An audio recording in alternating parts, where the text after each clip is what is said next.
Innal hamdalillah, sesungguhnya segala puja dan puji hanya milik Allah Subhanahu wa taala. Hanya Allah sajalah yang pantas untuk dipuja dan dipuji. Adapun hamba, setampan apapun ia, secantik apapun dirinya, setinggi apapun derajatnya di sisi manusia, maka sesungguhnya kelebihan yang ia miliki sejatinya datangnya dari Allah Subhanahu wa taala. Bukan dia yang memiliki, bukan dia yang hebat, namun Allah Subhanahu wa taala yang memberikan karunia kepadanya. Maka kalau ada orang yang hendak memuji, pujilah Allah Subhanahu wa taala. Innal hamdalillah nahmaduhu wa nasta'inuhu wa nastaghfiruh. Kita selalu memuji Allah Subhanahu wa taala. Kita selalu memohon pertolongan kepada Allah Subhanahu wa taala, dan kita selalu beristighfar kepada Allah Subhanahu wa taala. Karena jemaah sekalian, ibadah yang kita lakukan, salat maghrib yang baru saja kita lakukan, dan rutinitas harian yang kita kerjakan, tidak mungkin bisa kita lakukan melainkan atas pertolongan Allah Subhanahu wa taala. Makanya Allah Subhanahu wa taala gandengkan antara ibadah dan isti'anah. Setidaknya 17 kali kita ucapkan iyyaka na'budu wa iyyaka nasta'in. Ya Allah, hanya kepada Engkaulah kami beribadah. Cukup ibadah saja. Allah gandengkan dengan isti'anah, wa iyyaka nasta'in, dan hanya kepada Engkaulah ya Allah kami memohon pertolongan.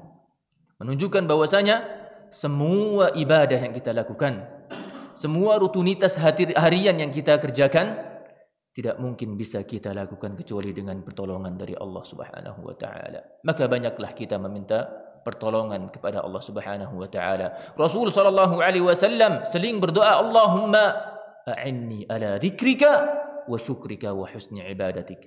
Ya Allah, tolonglah aku dalam berzikir, mengingat kepadamu, dalam beribadah kepadamu, dan dalam mensyukuri nikmatmu, dan agar aku dapat beribadah dengan sebaik-baiknya. Wa nastaghfiruhu, dan kita selalu memohon ampun kepada Allah Subhanahu wa taala, karena seorang hamba ini tidak bisa lepas dari yang namanya dosa dan kesalahan. Manusia tempatnya salah. Namun sebaik-baik orang yang melakukan kesalahan dan dosa adalah orang yang bertaubat kepada Allah Subhanahu wa taala. Wa na'udzu billahi min syururi anfusina, dan kita berlindung kepada Allah Subhanahu wa taala dari buruknya jiwa-jiwa kita. Karena memang jamaah, bapak-bapak, ibu-ibu sekalian, jiwa ini, kata Allah Subhanahu wa taala menghikayatkan perkataan Nabiullah Yusuf alaihi salam, innan nafsa la'ammaratun bisu. Sesungguhnya jiwa ini benar-benar sungguh mengajak kepada keburukan. Kecuali yang dirahmati Allah Subhanahu wa taala, yang jiwanya itu bersih, suci, yang selalu senang ketika diajak taat. Namun kebanyakan jiwa manusia ini ammaratun bisu, selalu mengajak kepada keburukan. Karena seperti itulah tabiat manusia. Kalau seandainya surga itu diliputi dengan hal-hal yang disenangi jiwa, sungguh semua orang akan masuk surga. Hanya saja Allah Subhanahu wa taala memiliki hikmah sehingga surga itu dipenuhi dengan hal-hal yang tidak disukai jiwa. Sementara neraka semuanya sesuai dengan hawa nafsu dan keinginan hati. Disinilah Allah Subhanahu wa taala menguji orang-orang yang jujur dan orang-orang yang tidak jujur dalam keimanannya. Allahumma salli ala Muhammadin wa ala ali Muhammad كما صليت على إبراهيم وعلى آل إبراهيم إنك حميد مجيد. اللهم بارك على محمد وعلى آل محمد كما باركت على إبراهيم وعلى آل إبراهيم إنك حميد مجيد. أما بعد، جماعة حاضرين والحاضرات رحمني ورحمكم الله. Kita akan membahas sebuah tema yang sangat cocok kami rasa kita angkat di zaman ini. Tatkala kita berada di zaman yang darurat qudwah, darurat uswah, darurat teladan. Kaum muslimin membutuhkan sosok teladan, baik dia itu seorang pemimpin, baik dia itu seorang guru, seorang ustadz, kepala rumah tangga, ya. Maka sangat layak ketika kita membahas tentang tarajum atau biografi para ulama, agar kita bisa meneladani mereka. Dan di antara ulama yang sangat familiar dan terkenal bahkan lintas madhahib, beliau adalah Al-Imam Muhammad ibn Ismail ibn Ibrahim Abu Abdullah Al-Bukhari rahimahullahu ta'ala. Imam Bukhari rahimahullahu ta'ala, siapa di antara kita yang tidak mengenalnya? Beliau memiliki kunyah Abu Abdullah. Dalam kebiasaan orang Arab, tatkala mereka memiliki nama Muhammad, seringnya mereka berkunyah dengan Abu Abdullah. Baik orang tersebut memiliki anak ataupun tidak. Maka banyak sekali ulama-ulama yang memiliki kunyah Abu Abdullah. Di sana ada Muhammad ibn Idris Asy-Syafi'i. Imam Syafi'i kunyah beliau adalah Abu Abdullah. Di sana ada Muhammad ibn Yazid Al-Qazwaini, Ibnu Majah, beliau memiliki kunyah Abu Abdullah. Dan Imam Bukhari, beliau memiliki nama Muhammad dan kunyah beliau juga Abu Abdullah. Karena ini adalah kebiasaan orang Arab, tatkala nama mereka Muhammad, mereka senang memiliki kunyah Abu Abdullah. Nama ayah beliau Ismail, nama kakek beliau Ibrahim. Subhanallah, Allah Subhanahu wa taala mengumpulkan 3 nama nabi di nama beliau dan nasab beliau. Muhammad ibn Ismail ibn Ibrahim. Kemudian buyut beliau bernama Al-Mughirah, nisbah beliau kepada Al-Bukhari. Al-Bukhari ini nisbah kepada sebuah tempat yang bernama Bukhara. Saat ini terletak di Uzbekistan, daerah sekitar Rusia dan sekitarnya. Jadi beliau bukan orang Arab. Beliau bukan orang Arab. Jadi tidak ada syarat untuk menjadi ulama harus dari kalangan Arab. Imam Bukhari yang datang dari Bukhara jauh sana, ternyata beliau menjadi imam, amirul mu'minin fil hadis, pemimpinnya kaum mukminin dalam bidang ilmu hadis. Al-Imam Bukhari kecil rahimahullahu ta'ala, beliau anak yatim. Beliau, masa kecil beliau tidak mendapatkan kasih sayang seorang bapak, karena bapak beliau ternyata meninggal tatkala beliau masih kecil. Jadi beliau dididik langsung oleh ibunya. Ini menunjukkan betapa besarnya peran seorang ibu untuk mendidik generasi ke depannya. Banyak sekali ulama-ulama yang mereka tidak mendapatkan sentuhan dan bimbingan tarbiyah dari seorang ayah, akan tetapi mereka memiliki ibu-ibu yang kuat, yang pandangannya jauh ke depan, mencetak generasi-generasi emas, mencetak para ulama, para imam. Di antaranya adalah ibunya Imam Bukhari rahimahullahu ta'ala. Beliau dilahirkan pada hari Jumat setelah sholat Jumat, di bulan Syawal tahun 194 Hijriyah. Dan beliau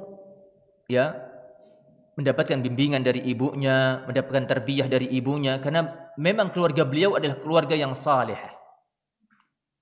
Beliau dididik dari keluarga yang bi'ah, yang salihah.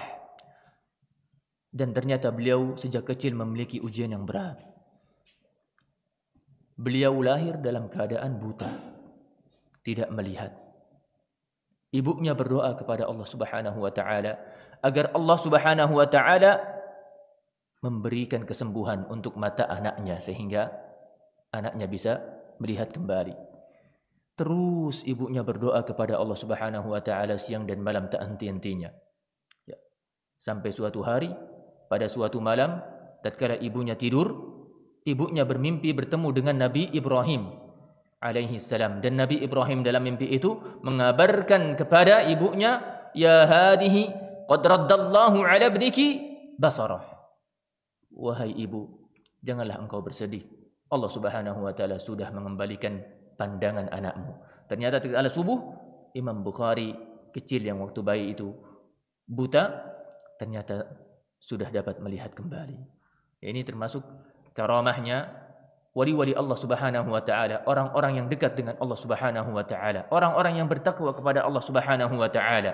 Maka doanya mustajab. Karena ayahnya Imam Bukhari sendiri diceritakan bahwa beliau adalah orang yang bertakwa, orang yang wara', sampai beliau mengatakan ma a'lamu min mali dirhaman min syubhah anfaqtuhu li ahli. Aku enggak tahu di dalam hartaku ini ada 1 dirham, 1 rupiah, 1 perak pun yang aku infakkan untuk keluargaku dari hal yang syubhat, apalagi yang haram. Yang syubhat aja dia sudah pastikan enggak bakal ada. Bagaimana dengan yang haram? Dari sebab itulah kita tahu bahwasanya di antara sebab diijabahkannya doa seorang hamba tatkala ia menjauhi perkara-perkara yang haram dan syubhat.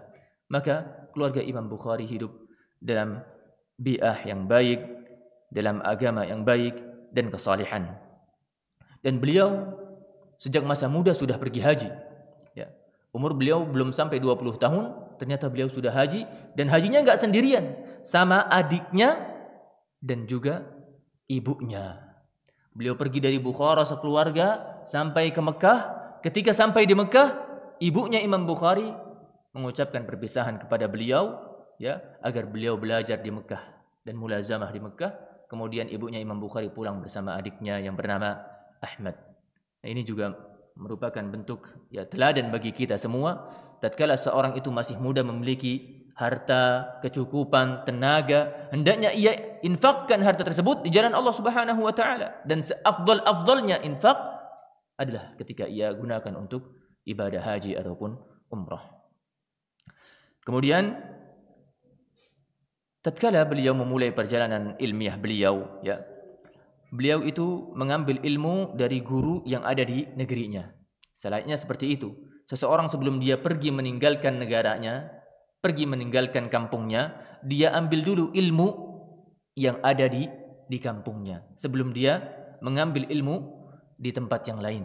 Ini merupakan bentuk adab kepada para ahli ilm yang ada di negerinya, sehingga terjalinlah hubungan yang baik, yang harmonis antara dia dengan guru-guru yang ada di kampungnya. Tatkala dia balik lagi ke kampungnya untuk berdakwah, maka semua masyarakat, semua tokoh-tokoh masyarakat yang ada di kampungnya sudah kenal dengan dia, sudah tahu sepak terjangnya, adabnya, akhlaknya. Berbeda dengan orang yang tidak pernah istilahnya sowan dengan tokoh-tokoh masyarakat yang ada di kampungnya, meskipun dia pergi mengambil ilmu dari tempat yang sangat jauh, dari ulama yang sangat terkenal di luar sana, namun kalau dia kembali ke kampungnya dan dia kurang harmonis hubungannya dengan tokoh-tokoh masyarakat dan ulama-ulama yang ada di kampungnya, bisa jadi dia ditolak. Ya. Di antara sebab kekurang harmonisan antara seorang yang baru datang, ya, dari menuntut ilmu di jauh sana adalah dia tidak melakukan hubungan yang baik, tidak pernah sowan, tidak pernah berkunjung kepada para ulama dan tokoh-tokoh masyarakat yang ada di sekitarnya. Dan Imam Bukhari ini melakukan rihlah perjalanan ilmiah yang sangat jauh sekali. Ya, beliau mengelilingi dunia. Ya, beliau pergi ke Makkah, Madinah, Basrah, Syam, Mesir, Hijaz. Makkah dan Madinah itu disebut juga dengan Hijaz. Ya, jadi beliau melakukan perjalanan yang sangat jauh sekali. Dan beliau balik lagi sampai meninggal di negeri kelahiran beliau. Beliau meninggal di Bukhara. Dan Imam Bukhari mengambil dari sekitar 1080 ulama. Guru beliau berjumlah 1080 orang. Nah, ini menunjukkan bagaimana luasnya, ya, keilmuan Imam Al-Bukhari, yang mana beliau mengambil ilmu dari guru yang sangat banyak. Imam Ibn Hajar rahimahullahu ta'ala mengelompokkan gurunya Imam Bukhari menjadi 5 tingkatan, 5 tabaqah. Tabaqah yang pertama, ya, gurunya ini adalah muridnya tabi'in. Gurunya adalah muridnya tabi'in. Berarti gurunya ini adalah tabi'ut tabi'in. Imam Bukhari memiliki guru yang mana gurunya ini adalah tabi'ut tabi'in. Ini menunjukkan betapa tingginya sanad Imam Bukhari. Jadi Imam Bukhari rahimahullahu taala termasuk muridnya al-qurunul mufaddalah. Generasi yang Rasul sallallahu alaihi wasallam sabdakan mereka adalah generasi-generasi terbaik. Khairun nasi qarni, tsumma alladziina yalunahum, tsumma alladziina yalunahum. Sebaik-baik generasi adalah generasiku, para sahabat. Tsumma alladziina yalunahum, kemudian yang setelahnya generasi tabi'in. Tsumma alladziina yalunahum, kemudian yang setelahnya generasi tabi'ut tabi'in. Nah, generasi tabi'ut tabi'in ini ada di antara mereka yang menjadi gurunya Imam Bukhari rahimahullahu taala seperti Muhammad ibn Abdullah Al-Ansari, Makki ibn Ibrahim dan Abu Asim An-Nabil. Yang mana sanadnya Imam Bukhari melalui mereka disebut dengan sulasiyat. Antara Imam Bukhari dengan Nabi SAW 3 perawi saja. Ini merupakan sanad yang paling tinggi di antara sanad-sanad yang ada di kalangan ulama kutubus sittah. Kemudian tingkatan yang kedua di antara tingkatan gurunya Imam Bukhari adalah muridnya tabi'ut tabi'in. Jadi Imam Bukhari memiliki guru yang mana mereka itu juga muridnya tabi'ut tabi'in. Kemudian di antara gurunya Imam Bukhari adalah yang selevel dengan beliau. Satu angkatan. Jadi gurunya Imam Bukhari ya ini itu ketemu dengan guru-guru yang lain. Imam Bukhari mengambil ilmu dari teman sekelasnya, teman satu angkatannya. Karena sebenarnya guru-guru mereka bersyirikat. Ya. Nah, ini menunjukkan ketawaduannya Imam Bukhari yang tidak hanya mengambil ilmu dari yang senior saja. Jadi ulama hadis itu tidak dikatakan ulama hadis hatta ya'khud amman fawqahu wa amman mislahu wa amman dunahu. Ulama hadis tidak dikatakan ulama hadis sampai dia mengambil ilmu dari yang di atasnya, seniornya, dan dari yang satu angkatan dan dari yang adik kelasnya. Ini menunjukkan ketawaduannya ahlul hadis. Karena ilmu hadis ini tidak disyaratkan dia harus lama belajarnya. Satu hadis saja yang kita dapatkan dari guru kita, baik dia itu lebih tua dari kita atau seumuran dengan kita atau lebih muda dari kita, maka dikatakan si fulan adalah guru kita dalam periwayatan hadis. Nah, Imam Bukhari ini di antara gurunya adalah teman-teman setingkat dengan beliau seperti Muhammad ibn Yahya Ad-Duhli, Abu Hatim Ar-Razi dan lain-lain. Bahkan di antara guru Imam Bukhari adalah murid-murid beliau sendiri. Jadi mereka mengambil dari Imam Bukhari dan Imam Bukhari mengambil dari dia. Nah, ini menunjukkan bahwasanya Imam Bukhari rahimahullahu taala memiliki sifat tawadhu'. Kemudian di antara murid-murid beliau yang terkenal adalah Imam Muslim, pemilik kitab Sahih Muslim. Ada Imam Tirmidzi, pemilik kitab Sunan Tirmidzi. Ada Abu Hatim Ar-Razi, yang beliau merupakan Imam Jarh wa Ta'dil, yang anaknya menulis tentang perkataan ayahnya ini dalam kitab Al-Jarh wa Ta'dil. Dan Ibnu Khuzaimah, yang memiliki kitab Sahih Ibnu Khuzaimah. Jadi ulama-ulama terkenal adalah murid-muridnya Imam Bukhari. Bagaimana sih tentang kezuhudan dan kewaraan Imam Bukhari dan bagaimana tentang ibadah beliau? Disebutkan dalam kitab-kitab tarajum, kitab-kitab yang menyebutkan biografi Imam Bukhari. Imam Bukhari pernah mengatakan, "Wa inni la arju an alqallah wa la yuhasibuni an iktabtu ahada." Aku berharap kepada Allah Subhanahu wa taala agar aku tidak terjatuh dalam dosa ghibah dan mengibahi seorang pun. Imam Bukhari begitu wara'nya, begitu takutnya beliau sampai-sampai beliau khawatir kalau beliau jatuh ke dalam dosa ghibah. Padahal beliau termasuk ulama jarah wa ta'dil. Ulama jarah wa ta'dil itu adalah ulama yang sering ngomongin orang. Fulan kadzab, fulan dajjal, fulan wadda', fulan munkarul hadis. Ini ulama jarah wa ta'dil. Kerjaan mereka adalah mengomentari orang-orang ahlul hadis agar orang hadis ini diambil dari orang-orang yang kredibel saja, bukan dari semua orang. Namun Imam Bukhari begitu hati-hatinya beliau dalam mengucapkan statement. Beliau enggak pernah mengucapkan kadzab, dajjal, wadda', tapi ibarat beliau ini, ungkapan-ungkapan beliau ketika ingin memberikan tahdir dan tanbih, beliau gunakan kata-kata fulan fihi nadar, fulan ada sesuatu di dalam dirinya, enggak sampai dengan sorohatan, mentahdir secara terang-terangan. Fulan tarakuh, si fulan ini ditinggalkan oleh kebanyakan manusia, padahal maksudnya jangan diambil riwayat dari dia. Dia ini parah. Mungkin kalau ulama yang lain sudah syadid, sudah keras, sudah kencang mentahdirnya dengan ungkapan-ungkapan yang seperti kadzab atau matruk atau munkar, tapi Imam Bukhari memilih ibarah-ibarah, ungkapan-ungkapan yang lebih lembut.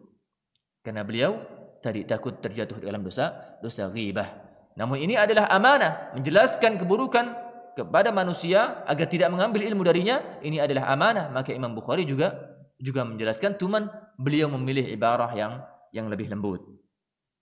Beliau juga mengatakan, magtabtu ahadan qat mundu alimtu anna al-ghibah haram. Aku enggak pernah menggibahi seorang pun semenjak aku tahu bahwa ghibah itu haram. Dan beliau takut kalau ada nanti yang menuntut beliau di akhirat nanti. Imam Bukhari pernah memiliki seorang budak. Ya, karena beliau diriwayatkan beliau tidak punya istri dan tidak punya anak. Tapi beliau memiliki seorang budak wanita. Waktu itu budaknya masuk ke dalam rumahnya, dan Imam Bukhari seperti biasa beliau lagi sibuk nulis, ya. Dan di samping kanan kirinya itu ada tinta, ada pena yang beliau gunakan untuk menulis. Ternyata ketika si jariyah ini, budaknya ini, pembantunya ini masuk ke dalam rumah, dia enggak ngelihat, enggak tengok kanan kiri, jalan seenaknya sampai menyenggol tintanya Imam Bukhari dan akhirnya mengotori semua lembarannya yang sudah capek-capek beliau tulis hadis di situ. Imam Bukhari pun marah. Ya, karena biasa orang kalau lagi stres, lagi sibuk, kerjaan banyak menumpuk, diganggu, udah gitu kerjaannya semuanya hilang. Ya, pasti dia marah. Imam Bukhari mengangkat tangannya, mau memukul si budak ini. Dan haknya Imam Bukhari untuk memukulnya, memberikan adab kepada wanita tersebut. Apalagi ternyata wanita ini ngeyel. Dia katakan ketika Imam Bukhari bertanya, "Gimana sih kamu jalannya?" Kata dia, "Lah enggak ada jalan, gimana saya mau jalan? Semuanya penuh dengan kertas, tinta, pena. Gimana saya mau jalan?" Dia malah ngeyel. Harusnya kan dia minta maaf sama Imam Bukhari. Makanya Imam Bukhari tambah marah sampai Imam Bukhari mau mukul dia. Tatkala Imam Bukhari sudah mengangkat tangannya, beliau malah mengatakan, "Anti hurrah." Kamu bebas. Sudah tidak menjadi budakku lagi. Malah dibebaskan. A'taqtuki. Malah dibebaskan budak tersebut. Sampai-sampai heran orang-orang yang berada di sekitarnya. Bukankah wanita tadi membuat kamu marah? Kok kamu bebasin sih? Iya, memang dia buat saya marah. Tapi saya berusaha untuk membuat diri saya ini ridha. Dan saya lakukan agar dia bebas. Semoga diri saya ini menjadi ridha. Bagaimana Imam Bukhari rahimahullahu ta'ala berusaha beliau ya untuk meredam marahnya, ya mengingat fadail orang-orang yang menahan amarah dengan cara membebaskan budaknya sendiri. Kemudian Imam Bukhari juga di antara bentuk waraknya beliau pernah tatkala beliau mengisi hadis, ya, menyampaikan hadis, ada di antara jamaah itu orang yang buta. Orang yang buta, ya, tatkala dia mendapatkan suatu hadis, ya, dia itu senang sampai dia menggerakkan kepalanya kanan kiri, ya, saking senangnya dia. Terus Imam Bukhari ketawa dan tersenyum, ya. Tertawa dan tersenyum melihat orang ini kesenangan, kegirangan mendapatkan sebuah hadis yang belum pernah dia dengar. Kemudian Imam Bukhari berpikir, jangan-jangan orang ini nanti enggak ridho kalau tahu saya ini senyum, ketawain dia. Akhirnya selesai majelis disamperin sama Imam Bukhari rahimahullahu ta'ala. "Ya fulan, tadi waktu saya sampaikan hadis saya lihat kamu kegirangan, senang kamu gerakan kepalamu kanan kiri. Terus saya ketawa, saya senyum. Ya, tolong maafin saya. Jangan kamu tuntut saya." Ya. Terus kata orang yang buta tadi, "Rahimakallah ya Aba Abdullah." Subhanallah, sampai seperti ini kamu, wahai Abu Abdullah. Padahal seandainya pun beliau nggak ngomong, mungkin nggak jadi masalah. Ya, tapi ternyata Imam Bukhari memiliki sifat yang wara'. Takut kalau nanti dia menuntutnya di akhirat. Tatkala Allah Subhanahu wa taala kabarkan bahwa Imam Bukhari mentertawakannya di sebuah majelis. Tapi Imam Bukhari tidak ingin hal tersebut dan meminta agar dimaafkan. Di antara kuatnya ibadah Imam Bukhari rahimahullahu taala disebutkan dalam kitab-kitab tarajum, wa kana al-Bukhari rahimahullah idza kana awwal lailatin min syahri Ramadan yajtami' ilaihi ashabuhu. Imam Bukhari rahimahullahu taala tatkala masuk malam pertama bulan Ramadan, para murid-muridnya itu, sahabat-sahabatnya itu pada kumpul di sisi Imam Bukhari. Kemudian fayusalli bihim. Jadi Imam Bukhari ini adalah imam.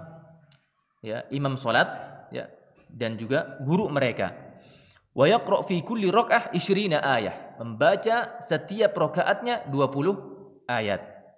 Wa kadzalika ila an yakhtimal Qur'an fi lailah. Demikian beliau lakukan di salat malam di bulan Ramadan, setiap malam baca 20 ayat setiap rakaat sampai menghatamkan Al-Qur'an di satu malam.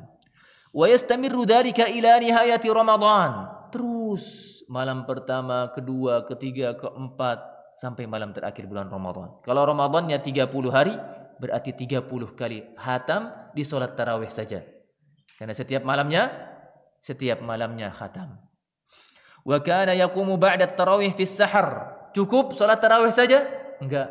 Ternyata di waktu sahar beliau bangun lagi dan salat lagi. Wa yaqra ma bainan nisfi ila thulusi min al-Qur'an. Beliau baca setengah Al-Qur'an atau sepertiga Al-Qur'an. Fayakhtim 'inda as-sahar fi kulli 3 layal. Setiap 3 malam di waktu sahur beliau khatam. Malam pertama, kedua, ketiga di waktu sahur khatam. Besoknya waktu sahur keempat, kelima, keenam khatam. Terus kalau misalnya Ramadannya 30 hari, beliau menghatamkan di waktu sahur 10 kali. 30 tambah 10, 40 kali dalam Ramadan beliau khatam. Wa kana yakhtimu bin nahar fi kulli yaumin khatmah. Mungkin kita pikir capek dong, malamnya nggak pernah tidur di bulan Ramadan, udah paginya tidur aja. Ternyata di pagi harinya pun beliau menghatamkan Al-Qur'an. Siang hari itu dipakai untuk menghatamkan Al-Qur'an, berarti tambah 30 lagi. Tadi 40 tambah 30 jadi 70 kali beliau khatam Al-Quran di bulan Ramadan. Wa yakunu khatmatan 'indal iftar kullal lailah. Mungkin di waktu mau nunggu iftar nyantai dulu, ngabuburit dulu, cari bukaan dulu. Kan udah khatam terus malam pagi, ya. Ternyata enggak. Sebelum iftar pun beliau menghatamkan Al-Quran. Wa yakunu khatmatan 'indal iftar kullal lailah wa kana yaqul 'inda kulli khatmah da'watun mustajabah. Setiap selesai kita menghatamkan Al-Qur'an, di sana ada tempat-tempat yang memungkinkan untuk diijabahkannya doa. Makanya Imam Bukhari sangat semangat untuk menghatamkan Al-Qur'an. Ya. Jangan ditanya bacaannya Imam Bukhari. Imam Bukhari itu imam, ya, hafalannya di luar kepala. Makanya beliau bisa membaca Al-Qur'an dan menghatamkannya dengan mudah. Dan tentunya beliau dengan tadabbur. Jangan kita sangka ketika beliau menghafalkan atau membaca Al-Quran dengan menghatamkan sampai puluhan kali, beliau tidak membacanya dengan tadabbur, karena beliau adalah telah memahami Al-Quran sebelumnya. Wa qala warraquhu, dan warraq itu pembantu beliau yang sering membawakan, atau kita bilang asistennya beliau yang sering membawakan pena untuk menulis. Pada suatu hari Imam Bukhari itu dipanggil untuk menjadi imam, ya. Du'iya Muhammad ibnu Ismail ila bustan ba'du ashabihi. Dipanggil untuk menjadi imam di sebuah daerah, di sana ada kebun. Falamma shalla bil qaum adh-dhuhr. Beliau menjadi imam salat zuhur. Qama yatatawwa'. Setelah selesai beliau mengimami salat zuhur, beliau salat sunnah. Falamma faragha min salatihi rafa'a dayla qamisihi. Tatkala beliau selesai salat sunnah, beliau mengangkat komisnya, ya, karena beliau merasakan kayak ada yang gigit. Apa sini? Pas beliau angkat, ya. Faqala li ba'di man ma'ah, "Unzur hal tara tahta qamisi syai'a?" Coba lihat apa sih yang ada di bawah bajuku ini? Kok saya kerasa kayak ada yang gigit. Fa idza zambur qad abarahu fi 16 atau 17 mawdi'a. Ternyata di sana ada tawon, ya. Zambur itu tawon, lebah tapi dia enggak menghasilkan madu. Ya, kalau kita kayak tawon gitu. Sampai bengkak-bengkak digigit Imam Bukhari di 16 titik atau 17 titik. Tapi beliau enggak memutus salatnya. Makanya heran teman-teman beliau. Waqad tawarrama min dzalika jasaduh, sampai badannya itu bengkak. Faqala lahu ba'dul qaum, "Kaifa lam takhruj min as-salati awwala ma abarak?" Kok kamu enggak potong itu salat? Padahal salat sunnah doang. Kenapa enggak selesaikan salat ketika kamu digigit yang pertama kali sampai digigit 17 kali gini? Apa kata beliau? Kuntu fi suratin fa ahbabtu an utimmaha. Aku tadi sedang membaca sebuah surat. Saking sukanya aku dengan surat itu, aku ingin selesaikan surat itu, enggak mau aku potong. Ternyata beliau lebih mendahulukan kecintaan beliau kepada ayat Al-Qur'an dibandingkan rasa sakit yang beliau alami. Kita mungkin enggak sampai situ. Ada nyamuk satu, udah enggak kuat kita, ya.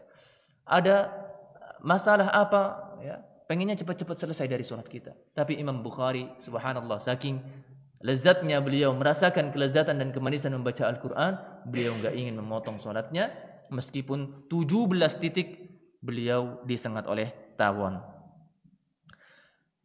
Dan Imam Bukhari rahimahullahu ta'ala itu terkenal dengan 3 sifat. Sifat yang pertama, kana qalilal kalam. Ngomongnya itu sedikit. Imam Bukhari tidak banyak ngomong. Yang kedua, kana la yatma'u fima 'indan nas. Beliau enggak pengen apa yang dimiliki manusia, ya. Enggak hasad, enggak iri, ya. Enggak punya keinginan apa yang dimiliki manusia. Wa kana la yashtaghilu bi umurin nas, dan beliau tidak ngurusin urusan orang lain.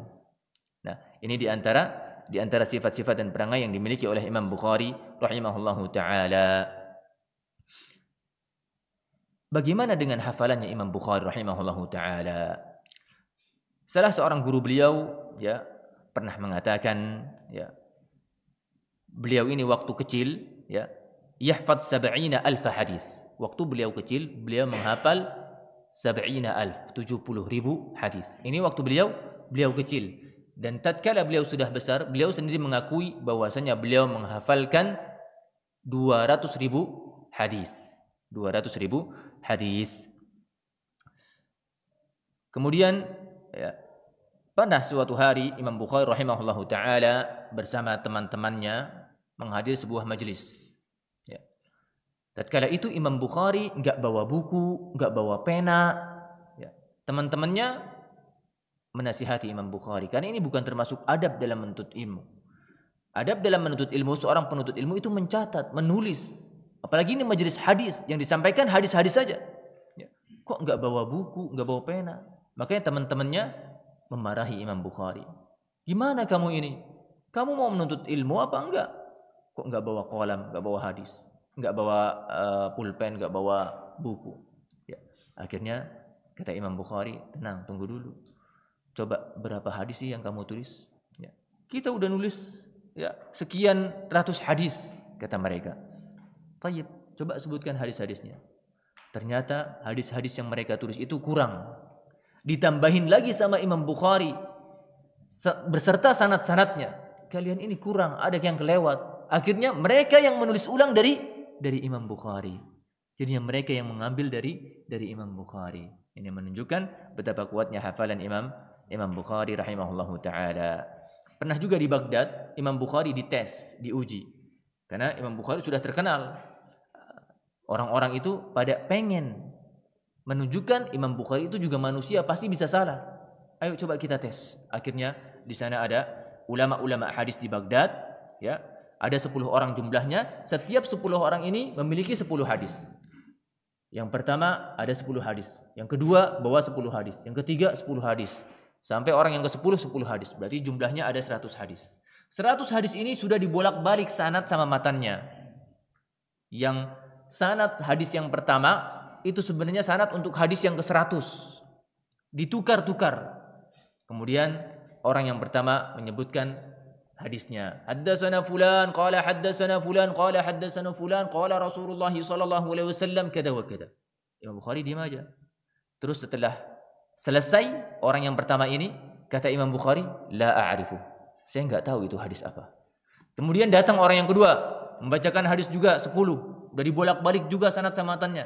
Selesai dia baca 10 hadis, Imam Bukhari, la a'rifu. Saya enggak tahu. Orang yang ketiga, keempat, kelima, keenam, sampai selesai 100 hadis itu dibacakan semuanya, Imam Bukhari terakhirnya cuma bilang, la a'rifu. Saya kok enggak tahu ya hadis itu. Nah, orang-orang awam celingak-celingak ini gimana? Katanya imam. Katanya menghafal ratusan ribu hadis. Kok ditanya 100 hadis jawabannya semuanya enggak tahu sih? Gimana sih ini? Tapi orang-orang yang paham, orang-orang ulama di antara mereka, ini Imam Bukhari sebenarnya tahu. Ya, bahwasanya dia sedang dites gitu. Tatkala orang yang ke-10 tadi membawakan hadis yang ke-100 selesai, kata Imam Bukhari kepada orang yang pertama tadi, amma hadisukal awal alladhi dzakarta qala haddatsana fulan fulan fulan matnuhu hada, di rajul, di orang yang kedua. Adapun yang matanya seperti ini, sanadnya ini di orang yang ke-10. Beliau susun lagi. Yang menakjubkan itu bukan hafalannya beliau. Yang sebelumnya beliau hafal hadis itu bukan, tapi yang menakjubkan beliau itu hafal salahnya. Tadi kan disebutin tuh, sanadnya itu 100 dirombak-rombak. Imam Bukhari itu hafal itu sanad yang dirombak-rombak tadi, padahal baru dengar pertama kali. Jadi disusun ulang. Yang kamu bilang hadisnya tadi begini-begini, ya, matanya begini, itu sebenarnya begini. Jadi beliau susun ulang lagi. Jadi beliau hafal hadis yang benarnya dan hafal hadis yang salahnya. Nah, saat itulah orang-orang baru tahu, iya ternyata beliau memang imam. Dan beliau juga memberikan resep, ya. Apa sih resepnya kuat hafalan? Kata beliau, la a'lamu syai'an anfa' lil hifdz min nahmatir rajul wa mudawamatin nadhar. Aku tidak tahu ada resep yang paling manjur untuk hafalan daripada keseriusan, kesungguhan, kuatnya tekad seorang dan semangatnya, dan juga memperbanyak untuk melihat. Tatkala seseorang mau hafal, dia harus banyak melihat. Artinya sebagaimana yang dilakukan kebanyakan ulama Yaman, mereka ketika ingin menghafal, mereka lihat dulu, ya. Mereka ulang-ulang 10 kali, kemudian ditutup. 1 kali mereka baca dengan tanpa melihat. Kemudian dibuka lagi. Mereka ulang-ulang 7 kali, lebih sedikit. Kemudian ditutup 1 kali, kemudian mereka baca dengan tanpa melihat. Kemudian dibuka lagi. Mereka baca berulang-ulang 5 kali. Ini dengan melihat. Kemudian ditutup, baca dengan ghaib. Kemudian berkurang lagi 3, berkurang lagi 1. Ya. Dengan begitu sudah mengulang sekitar lebih dari 20 kali. Ya, antara melihat dan tidak melihat. Sehingga dengan demikian bisa kuat hafalannya. Ini resepnya dari Imam Bukhari dengan banyak melihat. Karena mata ini menghafal, telinga ini juga menghafal, lisan ini juga menghafal, hati juga menghafal. Semakin terkumpul banyak alat-alat yang digunakan untuk menghafal, maka semakin kuat pula hafalan seorang hamba. Berbeda ketika dia hanya mengandalkan pendengaran saja, misalnya tanpa melihat, atau hanya melihat saja tapi enggak dibaca dengan keras, atau mengulang-ulang saja tapi enggak melihat tulisannya. Maka ini bisa, akan tetapi tidak sekuat ketika dia mengumpulkan semua alat-alat untuk menghafal. Kemudian bagaimana kemampuan Imam Bukhari rahimahullahu taala dalam fiqih? Dari tadi kita membahas, ya, hafalannya, kemampuannya dalam bidang hadis. Ternyata Imam Bukhari ini juga seorang faqih. Kata Nu'aim ibnu Hammad, Muhammad ibnu Ismail faqihu hadhil ummah. Muhammad bin Ismail itu, Imam Bukhari itu adalah faqihnya umat ini. Kemudian Ali ibnu Hujr mengatakan, akhrajat Khurasan salasah, Abu Zur'ah wa Muhammad ibnu Ismail wa Abdullah ibnu Abdurrahman ad-Darimi wa Muhammad indi absaruhum wa a'lamuhum wa afqahuhum. Kata guru beliau Ali ibnu Hujr, Khurasan, sebuah daerah yang besar sekarang di Irak, ya, itu mengeluarkan 3 ulama besar. Yang pertama Abu Zur'ah, yang kedua Al-Imam Al-Bukhari, yang ketiga Al-Imam Ad-Darimi. dan yang paling faqih di antara mereka adalah Al-Imam Al-Bukhari. Kata Qutaibah ibn Sa'id, "Jalastul fuqaha waz-zuhad wal-'ubbad." Aku pernah duduk di majelisnya para ulama, para fuqaha, para orang-orang yang zuhud, para orang-orang yang ahlu ibadah, tapi aku enggak pernah melihat mislu Muhammad ibn Ismail, yang seperti Imam Bukhari. Wa huwa fi zamanihi ka Umar fi sahabah. Dibanding-bandingkan oleh Qutaibah ibn Sa'id, dan Qutaibah ibn Sa'id ini adalah gurunya Imam Bukhari. Dibandingkan Imam Bukhari ini, seandainya beliau itu di zamannya sahabat, beliau itu seperti Umar bin Khattab radhiyallahu taala anhu. Muhammad ibn Bashar, gurunya juga membanding-bandingkan juga, ya. Beliau membandingkan, seandainya Imam Bukhari itu hidup di zamannya Hasan al-Basri, maka manusia akan butuh kepada ilmunya Imam Bukhari ini. Beliau disandingkan dengan sahabat, disandingkan dengan tabi'in. Begitu tingginya kedudukan beliau rahimahullahu ta'ala. Kata Muhammad bin Bashar, huwa afqahu khalqillahi fi zamanina. Imam Bukhari adalah orang yang paling faqih di zaman kami. Padahal Muhammad bin Bashar itu juga hidup bersama Imam Ahmad. Ya. Tapi menurut Muhammad bin Bashar, gurunya Imam Bukhari, yang paling faqih adalah Imam Bukhari. Padahal Imam Bukhari ini mengambil hadis dari Muhammad bin Bashar juga. Kata beliau, huwa sayyidul fuqaha. Penghulunya fuqaha ya Imam Bukhari rahimahullahu taala. Dan pujian-pujian kepada Imam Bukhari itu datang dari gurunya, datang dari orang yang setingkat dengannya, datang pula dari murid-murid beliau. Bahkan orang yang enggak senang dengan beliau pun pernah memuji Imam Bukhari rahimahullahu taala. Muhammad ibn Yahya ad-Dhuhli rahimahullahu taala, beliau adalah termasuk yang kurang senang dengan Imam Bukhari. Akan datang kisahnya. Beliau mengatakan, idhabu ila hadzal rajulis salih. Di awal kedatangan Imam Bukhari di kotanya Muhammad ibn Yahya ad-Dhuhli, Naisabur, Yahya ad-Dhuhli ini menyuruh manusia untuk datang kepada majelisnya Imam Bukhari. Bahkan beliau memuji orang ini adalah orang yang saleh. Namun namanya sifat hasad, tidak ada bisa yang selamat. Meskipun ulama sekalipun. Ya. Jadi ulama itu saingannya ulama. Sebagaimana bisnismen saingannya bisnismen. Ya. Sekolah saingannya juga sekolah. Yang satu level, satu tingkatan, satu rivalitas, ya. Begitu juga ulama, di antara mereka ada yang terjatuh dalam hasad. Karena tidak ada yang selamat dari hasad ini.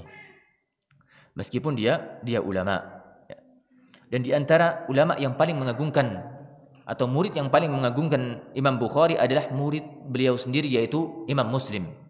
Imam Muslim rahimahullahu taala, beliau pernah mengatakan kepada Imam Bukhari, la yubghiduka illa hasid. Tidak ada yang benci kepadamu wahai Imam Bukhari kecuali orang-orang yang hasad.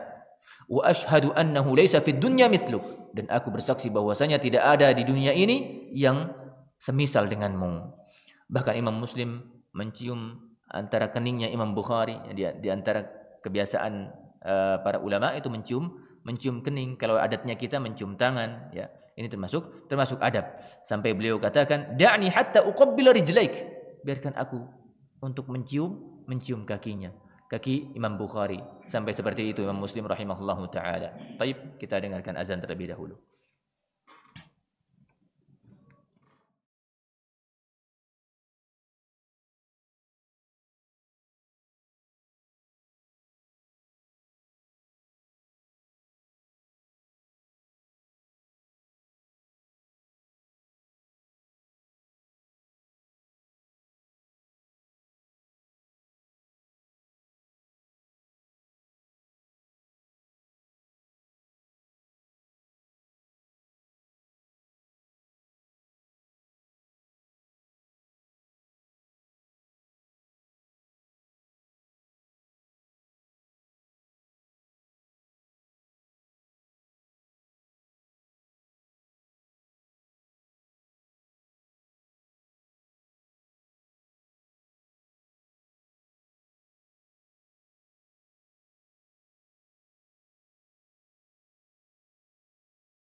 Imam Bukhari rahimahullahu taala, beliau juga diuji di akhir hayat beliau. Karena memang demikianlah sunnatullah azza wa jal. Semakin tinggi derajat seseorang, semakin besar pula ujiannya. Imam Bukhari rahimahullahu taala diuji dengan teman beliau sendiri, yang mana mereka ini sama-sama menuntut ilmu dari guru yang sama. Tatkala beliau datang ke sebuah negeri yang bernama Naisabur. Naisabur ini adalah negerinya Imam Muslim. Imam Muslim bertemu dengan Imam Bukhari di Naisabur. Nah, ternyata di Naisabur ini sudah ada imam besar yang bernama Muhammad ibn Yahya ad-Dhuhli. Beliau senior di kota tersebut. Ya. Di awal kedatangan Imam Bukhari, Imam Muhammad ibn Yahya ad-Dhuhli mempersilakan murid-murid beliau, jamaah beliau untuk datang di kajiannya Imam Bukhari. Sehari, 2 hari, 3 hari, melihat lama-lama kok kajiannya ad-Dhuhli sepi. Pada kemana nih jamaah? Ya.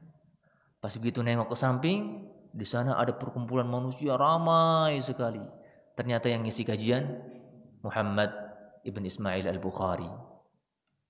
Kata para ulama, jatuhlah Muhammad ibn Yahya ad-Dhuhli kepada hasad. Maka beliau memerintahkan salah satu muridnya, Imam Bukhari ini ada masalah dalam akidahnya. Dituhmah, ya, dituduh. Kalau enggak percaya, coba kamu tanya tentang sebuah permasalahan. Masalah yang terkenal di zaman beliau yang disebut dengan at-talaffuz bil Quran. Ini bukan masalah khalq al-Quran. Kalau masalah ini khilaf antara ahlu sunnah dengan Mu'tazilah. Tapi at-talaffuz bil Quran ini khilaf terjadi antara ahlu sunnah dengan ahlu sunnah. Imam Muhammad ibn Yahya ad-Dhuhli berpandangan orang yang mengatakan lafzi bil Quran makhluk, ya, ini adalah ahlul bid'ah. Ya. Tapi Imam Muhammad ad-Dhuhli dengan Al-Imam al-Bukhari sepakat bahwasanya orang yang mengatakan Al-Quran makhluk itu ahlul bid'ah, sepakat mereka. Tapi khilaf di antara mereka orang yang mengatakan lafzi bil Quran. Ketika saya membaca Al-Quran, ini makhluk apa bukan? Nah, Imam ad-Dhuhli ingin mencegah agar tidak dipahami bahwasanya Al-Quran itu makhluk. Enggak usah ada ungkapan lafzi bil Quran makhluk. Bacaan Al-Quranku ini adalah makhluk. Ini jangan sampai ada orang yang mengatakan demikian, karena khawatirnya ini akan menyeret kepada akidah bahwa Al-Quran itu makhluk. Tapi Imam Bukhari memiliki perincian. Kata Imam Bukhari, ya, bacaan ini, suara yang keluar dari qari, orang yang membaca Al-Quran, itu makhluk. Allah Subhanahu wa taala berfirman, "Wallahu khalaqakum wa ma ta'malun." Allah menciptakan kalian dan apa yang kalian lakukan. Jadi suara kalian ketika membaca Al-Quran itu makhluk, akan tetapi Al-Qurannya itu sendiri bukan makhluk. Nah, ini rincian ini, ya, disalahpahami oleh ad-Dhuhli dan orang-orang yang bersama mereka, sehingga Imam Bukhari dituduh bahwa beliau adalah ahlul bid'ah. Sementara madhab yang sudah tersebar di Naisabur bahwasanya orang yang mengatakan seperti itu dia adalah ahlul bid'ah dan harus ditahdzir, harus dihajar, tidak boleh duduk di majelisnya, tidak boleh diajak bicara. Ya. Akhirnya tersebarlah fitnah tersebut bahwasanya Imam Al-Bukhari adalah mubtadi', tidak pantas untuk dihadiri majelisnya. Sampai semua orang meninggalkan majelisnya Imam Bukhari, kecuali satu orang saja, yaitu Imam Muslim rahimahullahu taala. Beliau adalah murid setia. Padahal dahulunya sebelum Imam Bukhari datang, Imam Muslim duduk pula di majelisnya ad-Dhuhli. Beliau juga muridnya ad-Dhuhli. Sampai beliau memiliki hadis-hadis yang banyak, kitab-kitab yang banyak. Semuanya itu dikembalikan kepada Imam Dhuhli. Karena memang Imam Muslim ini dalam tabiatnya beliau memiliki sifat yang agak kerang, agak keras. Kalau enggak senang.